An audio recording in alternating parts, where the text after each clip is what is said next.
16వ శాసనసభకి ఏకగ్రీవంగా ఎన్నికైన సభాపతి శ్రీ చింతకాయల అయ్యన్న పాత్రుడు గారికి హృదయపూర్వక నమస్కారాలు, మీకు శుభాకాంక్షలు.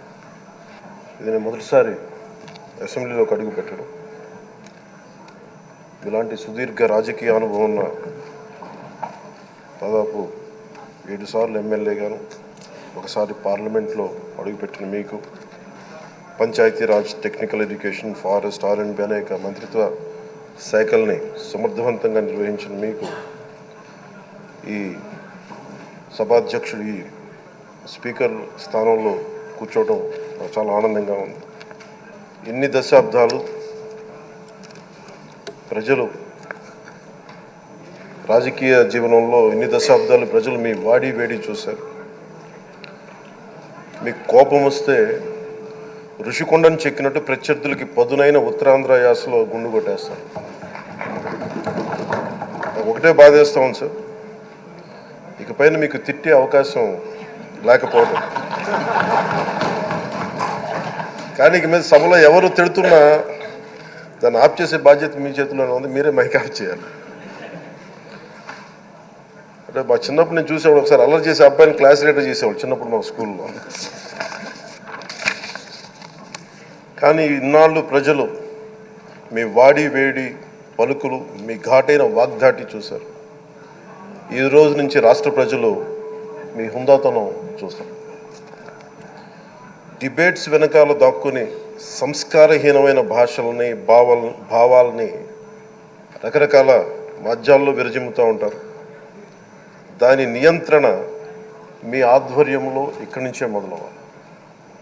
ఇందాక సభానాయకులు, గౌరవ ముఖ్యమంత్రి శ్రీ చంద్రబాబు నాయుడు గారు చెప్తారు, ఆడబిడ్డలు ఏ విధంగా నలిగిపోయారు ఈ రాష్ట్రంలో గత 5 సంవత్సరాల్లో.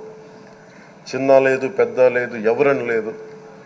ఎవరన్నా సరే ఒక మాట మాట్లాడితే వాళ్ళు వ్యక్తిగతంగా దూషణ, సోషల్ మీడియాలో వాళ్ళని క్యారెక్టర్ అసాసినేట్ చేయటం, వాళ్ళు పెద్ద నాయకులు కావచ్చు, కార్యకర్తలు కావచ్చు, లేదా వాళ్ళకి ఎదురు తిరిగి ఒక ఒపీనియన్ చెప్పి ఎవరైనా సగటు మనిషి కూడా కావచ్చు, అది ఇక్కడతో ఈ రోజు నుంచి ఆగిపోవాలి అధ్యక్ష.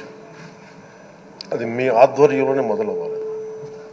గత ప్రభుత్వం తాలూకు సభ జరిగిన విధానం చూస్తే ఈ వ్యక్తిగత దూషణ ఇవన్నీ చాలా ఇబ్బంది పెట్టే ప్రజలు. ఈ రోజున వాళ్ళకి 11 సీట్లకు పరిమితం అయ్యారు, ఈరోజు లేరు, ధైర్యం లేదు వాళ్ళకి. విజయాన్ని తీసుకోగలిగారు కానీ ఓటమి కూడా ధైర్యంగా కూర్చుకునే వాళ్ళకి స్థాయి లేదు, వాళ్ళకి పారిపోయారు ఇక్కడి నుంచి. భావంలో ఉండే తీవ్రత భాషలో ఉండాల్సిన అవసరం లేదు. భాష మనుషుల్ని కలపడానికి కానీ విడగొట్టడానికి కాదు. భాష విద్వేషం రేపడానికి కాదు, పరిష్కరించడానికి. ఎంత జటిలమైన సమస్య అయినా, భయంకర సమస్య అయినా చర్చల ద్వారా పరిష్కరించుకోవడానికి కానీ వివాదం సృష్టించడానికి కాదు. ఈ సభ ఉన్నది అందుకు. కానీ మనం చూసింది వాళ్ళ దగ్గర నుంచి బూతులతోటి, వ్యక్తిగత దోషులతోటి రాష్ట్ర పురోభివృద్ధిని ఆపేశారు. అలాంటి సభ కాకుండా ఇందాక మన పెద్దలు శ్రీ గౌరవ ముఖ్యమంత్రి చంద్రబాబు గారు చెప్పినట్టుగా ఇది భవిష్యత్తుకి ఇది ఒక ప్రమాణం అవ్వాలి. 2047 వరకు ఇంత అద్భుతమైన స్థానంలో మనకి ఆంధ్రప్రదేశ్ తెలుగు జాతి ఉన్నత స్థాయికి వెళ్ళాలంటే ఈరోజు మనం వేసే ప్రతి అడుగు అది భవిష్యత్ తరాలకు ఒక నిర్దేశక, ఒక టచ్ స్టోన్గా ఉండిపోవాలి, గిట్ రాయిగా ఉండిపోవాలి. ఈ రోజున ఈ సభలో ఉన్న గౌరవ సభ్యులందరూ చట్టాలు చేయడానికి ఉన్నారు, చట్టాలు ఉల్లంఘించడానికి కాదు. విభేదించడం అంటే ద్వేషించడం కాదు, వాదించడం అంటే కొట్టుకోవడం కాదు. ఇవన్నీ విభేదించడం, వాదించడం ఇవన్నీ ప్రజాస్వామ్యానికి చాలా మౌలికమైన పునాదులు. ఆంధ్రప్రదేశ్ ఆవిర్భావం జరిగి అసలు భాషా ప్రయుక్త రాష్ట్రాల ఆవిర్భావమే మన ఆంధ్ర రాజ్యంతో మొదలైంది. అమరజీవి పొట్టి శ్రీరాములు గారి బలిదానం మీద మన రాష్ట్రం పుట్టింది. 56 రోజులు తిండి తిప్పలు తినకుండా నరకం అనుభవిస్తూ ఆయన బలైపోయారు. ఆయన మరణానికి చేరువవుతూ ఆమరణ నిరాహార దీక్ష చేసిన ప్రతిరోజు మనకి దాదాపు ఈ సుదీర్ఘమైన 6 దశాబ్దాల కాలం, 1.5 సంవత్సర కాలం అంటే ఆయన ప్రతిరోజు చావుకి చేరువవుతూ భోజనం లేకుండా ఆయన గడిపిన ప్రతిరోజు మనకి 1.5 సంవత్సర కాలం. అలాంటి నేపథ్యంలో అలాంటి మహోన్నతుడు శ్రీ పొట్టి శ్రీరాములు గారి త్యాగాన్ని కనుక మనం ఈ సభలో ప్రజా సంక్షేమం కోసం మాత్రమే చర్చలు జరగాలి, వాదోపవాదాలు హద్దులు దాటకుండా ఉండాలి, వ్యక్తిగత దూషణకి తావివ్వకుండా ఉండాలి. అలా కాకుండా గత ప్రభుత్వంలాగే ఈ సభని తిట్లకి, బూతులకి, కొట్లాటికి వాడితే ప్రతి నిమిషం పొట్టి శ్రీరాములు గారి బలిదానాన్ని అవమానం చేసినట్టే.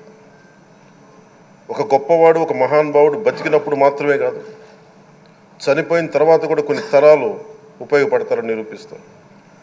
అలాంటి కోవకు చెందిన మహానుభావులు ఆంధ్ర రాష్ట్ర సృష్టికర్త, భాషా ప్రయుక్త రాష్ట్రాలకు శ్రీకారం చుట్టిన ద్రష్ట, అమరజీవి శ్రీ పొట్టి శ్రీరాములు గారి స్మృతిలో ఒక విలువలతో కూడిన ఒక సత్సాంప్రదాయాన్ని తెరలేపుతూ మీ ఆధ్వర్యంలో ఈ సభ జరగాలని, ఈ 5 ఏళ్ల ప్రజాప్రస్థానంలో ఈ విలువైన 5 ఏళ్ళు రాబోయే తరానికి గొప్ప భవిష్యత్తునిచ్చేలా, అన్నం పెట్టే రైతుకి, కౌలు చేసుకునే రైతుకి, రైతు కూలీకి అండగా ఉండేలా, మహిళలకి భద్రతతో పాటు ఉన్నత స్థాయికి ఎదిగేలా, ప్రభుత్వ ఉద్యోగులకి భద్రత కల్పించేలా, పశువు, పక్షి, ప్రకృతి సర్వజనులందరికీ కూడా మతాలకి, ప్రాంతాలకి అతీతంగా సుభిక్షంగా అభివృద్ధి పదంలో ఆంధ్రప్రదేశ్, ఆంధ్ర రాజ్యం అద్భుతమైన ప్రగతి సాధించేలా ఈ చర్చలు సాగాలని కోరుకుంటూ, సభాపతి అయ్యన్న పాత్రుడి గారికి